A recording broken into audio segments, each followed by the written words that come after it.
নাম গায় যে আইসকলৰ মাজত যেনেকুৱা উৎসাহ দেখুৱায় আমি মনতে ভাবোঁ যে আচলতে এইগৰাকী বয়সস্থ হ'লেও আমাৰ মাজত চিৰদিন ডেকা হৈ থাকিব। আমি তেখেতক নিমন্ত্ৰণ কৰিছিলোঁ, তেখেত আমাৰ মাজত আহি পাইছে।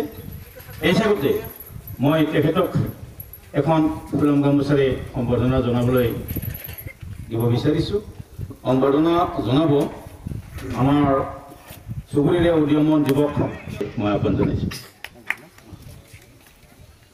দময়ন্তী দাস, আমাৰ হৰিমন্দিৰ চুবুৰী।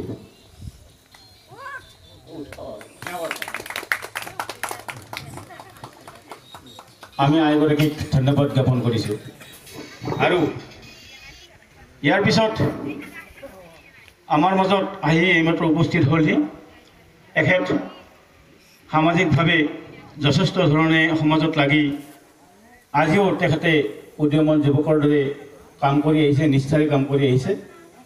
তেখেত আমাৰ পূব চুবুৰীৰ শ্ৰী কবিৰাম শৰণীয়া।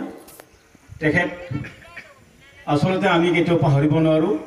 বিভিন্ন সামাজিক কামত তেখেত আজিও উদীয়মান যুৱকৰ দৰে নিষ্ঠাৰে কাম কৰি আছে। আমি তেখেতক সম্বৰ্ধনা জনাবলৈ বিচাৰিছোঁ। ইয়াৰ পিছতে আমাৰ মাজত আমি আমন্ত্ৰণ কৰিছিলোঁ মাননীয় পূব চুবুৰীৰে মাননীয় শ্ৰী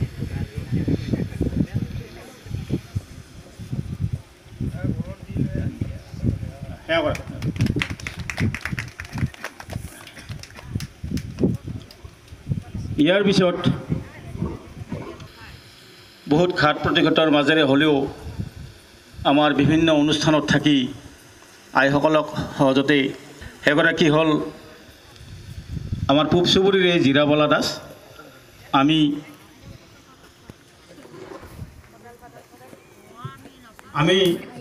জয়ন্তী দাস দেৱে আমি তেখেতক সম্বৰ্ধনা জনাবলৈ অনুৰোধ জনাইছোঁ।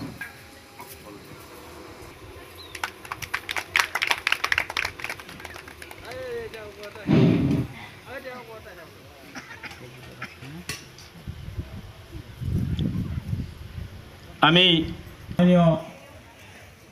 সুৰেণ দাসদেৱক